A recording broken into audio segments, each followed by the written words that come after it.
the Yankees, your team, even though you act like they're not. They're definitely, not. Stop it. I grew up in Queens. No, definitely your guy is Aaron Judge. You won't deny that, right? No, I love to watch that guy play. I think he's and this is Rob G could tell you, and that 5 years ago, I was saying he was the most prolific. This is way before, you know what I mean, the 62 and all that. Mm-hmm. He's one of the most prolific home run hitters of all time. I've been watching him, and I looked at him when the Yankees gave him a section in the stands. You know this, Kelvin.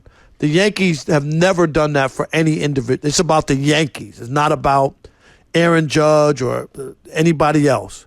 And when they gave him the judge's chamber and the robes and the wigs and the gavels, I'm like, this is different. I've never seen this.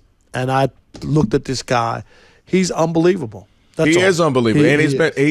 He's unbelievable until it's the postseason. Well, and then he is very believable. And that leads to the conversation that we're having. Aaron Judge, Giancarlo Stanton, two obviously great hitters, have had great careers. But one struggles more so during the regular season, kind of drives fans crazy in Stanton, but then shows up in the postseason, contrary to Judge. So tell them, they were asked this after a big win yesterday, 3-2. Stanton with a big home run, getting them the win.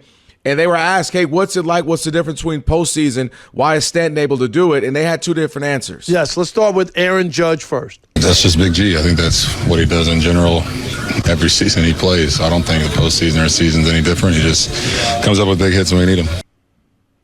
And then here's Giancarlo Stanton with his answer.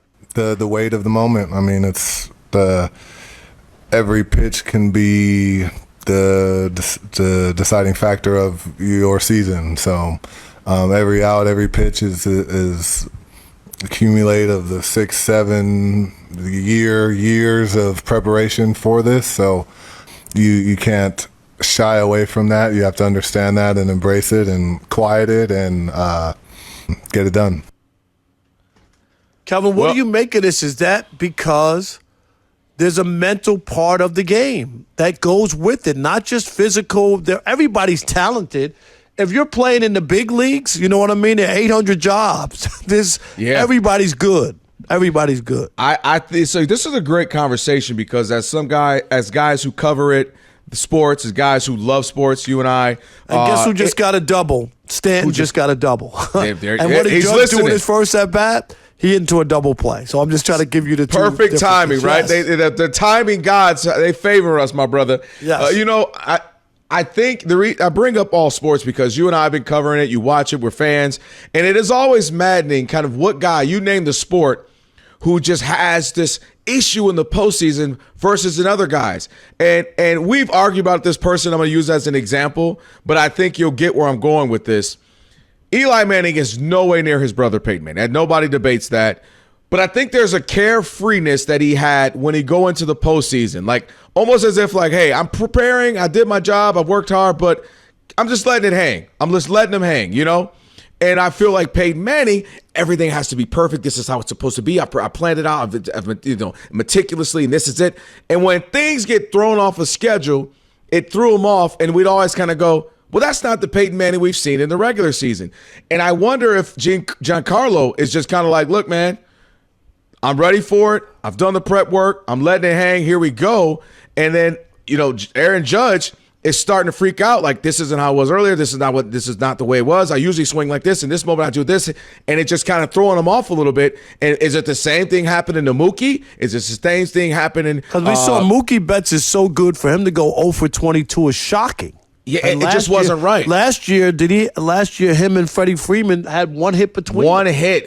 And so you just wonder what happens to these guys. And there are certain players who can just lock in and say this at-bat, this pitch, this possible swing matters. But there's always a conversation, too, about a clutch gene, and not everybody's clutch. And we talk about it all the time. The perfect example would be Steph Curry. And, I brought this up before. Steph Curry has made the most three-pointers. You can't argue he's the best three-point shooter that we've seen. But the flip side is he's 0 for 12 in the clutch moment where you need a shot to tie or win the game. How can a guy who's that great of a shooter, right? He's another example. And Judge hits almost 60 home runs a year, but he can't. He strikes out all the time in the post. He didn't even touch the ball. Like, how can you have those two sides? And you just wonder to yourself, is it mental? Is there such a thing as a clutch gene? We've talked about other players. Barry Bonds struggled for many years. 2002 with the Giants, he hit great finally, and they still lost the World Series. So we've seen great players struggle. Robert, in those moments. I get a chance to work with Robert Horry. I get the chance to work with him with Spectrum out here in L.A., and we've talked a lot about that. And he said it publicly many times over the years. Big Shot Bob, Big Shot Rob, whatever you want to call him. He's made some of the most clutch shots in NBA history. And a part of that is because he said he just didn't care.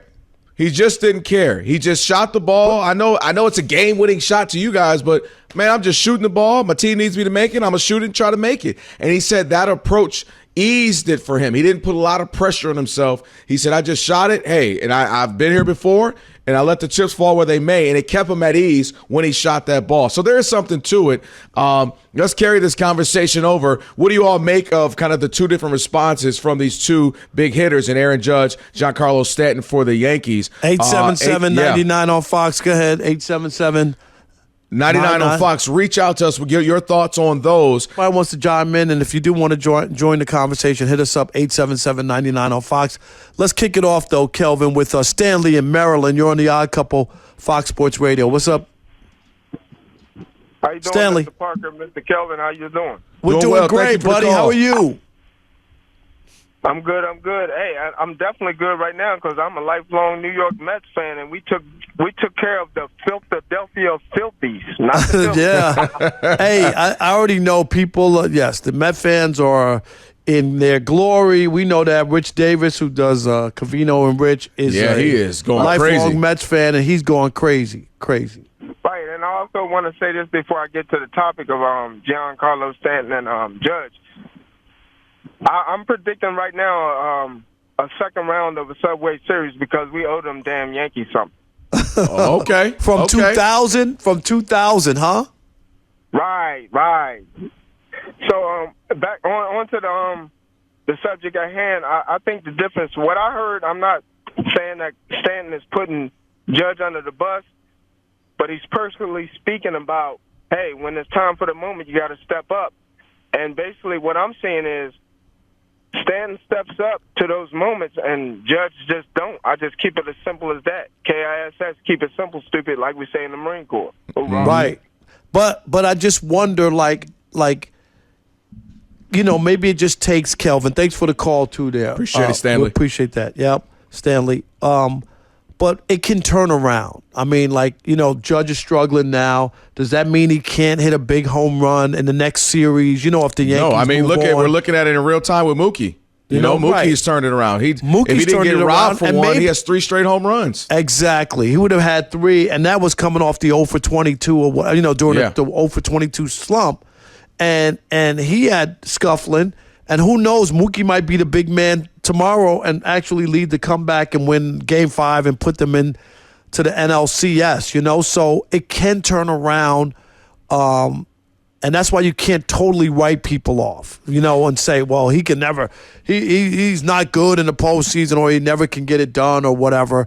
Because I think we talked about that with the Celtics. You remember that? Yeah. The Celtics were getting that bad rap that, Brown and Tatum, they weren't clutch genes. They exactly. couldn't get it done. And to be fair, they can't get it done. Look how many times they've been to the conference finals and they've been to the NBA championship and they can't win. They won. But to be fair, listen, sometimes the criticism is with merit and it's warranted, and so you got to show up and do what you can't win. I'm agreeing with you. I agree with that. With you. I'm talking about the absolutes when people say that people can't win.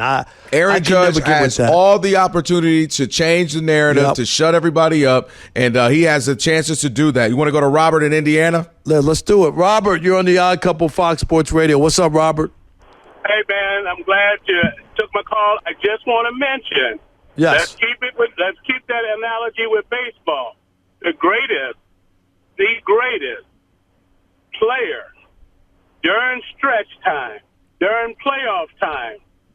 Reggie Jackson. Mr. October. No, you don't get. Hey, Robert, you don't get that nickname, you by ain't showing accident, right?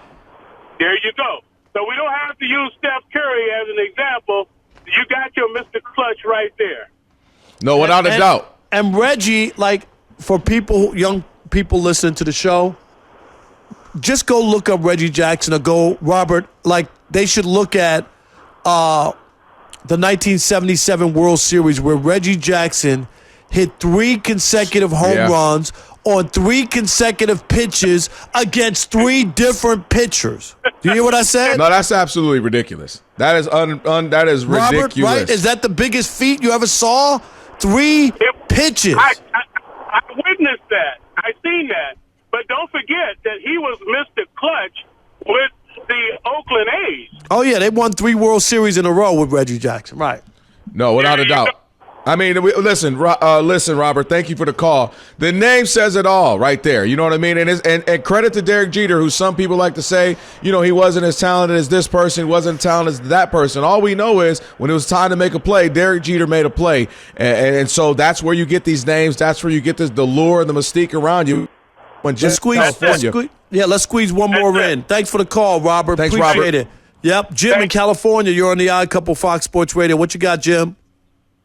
Oh, he dropped? Okay. Oh, he dropped.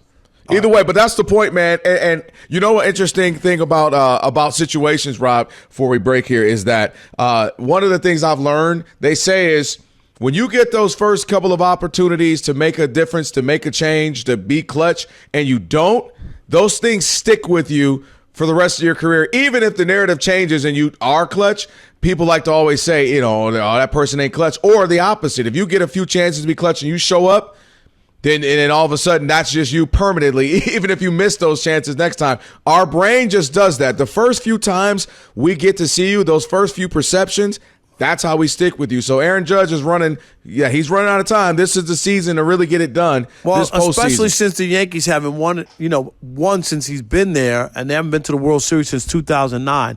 If he changes that and gets some big hits and hits a home run to get them into the world, you know what I mean? Then people will forget will not be thinking about that. They'll be thinking about going forward and trying to get this guy going. But it's a big enough of a sample size where you can't ignore it anymore. Without a doubt.